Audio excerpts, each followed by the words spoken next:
പിന്നെ അതുപോലെ തന്നെ ഈ കന്യാസ്ത്രീകളെയും കൂടെ ഉണ്ടായിരുന്ന സ്ത്രീകളെയും പിടികൂടിയത് BJP സർക്കാരും ഒന്നുമല്ല. പിന്നെ പോലീസല്ലേ അവരെ അറസ്റ്റ് ചെയ്തത്? മറ്റാരെങ്കിലും അറസ്റ്റ് ചെയ്താൽ ജയിലിലാക്കാൻ പറ്റുമോ? റിമാൻഡ് ചെയ്യാൻ പറ്റുമോ? ഇത് ആരോടാണ് ഈ രാജീവ് ചന്ദ്രശേഖർ ഇതൊക്കെ പറയുന്നത്?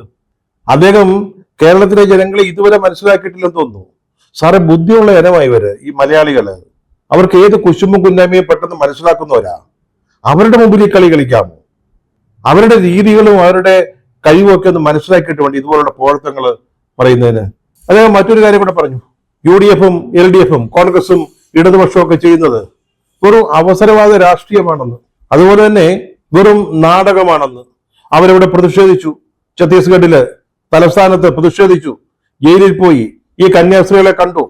അപ്പോ അവർ ഈ ഛത്തീസ്ഗഡിൽ നടത്തിയ പ്രതിഷേധങ്ങള്, പാർലമെന്റിന് മുമ്പിലെ കോൺഗ്രസ് അംഗങ്ങള്, അതുപോലെ തന്നെ കേരളത്തിൽ നിന്നുള്ള MP മാർ നടത്തിയ പ്രതിഷേധ പ്രകടനങ്ങള്, ഇതൊക്കെ മോശമായി പോയെന്നാ പുള്ളിക്കാരൻ പറഞ്ഞത്.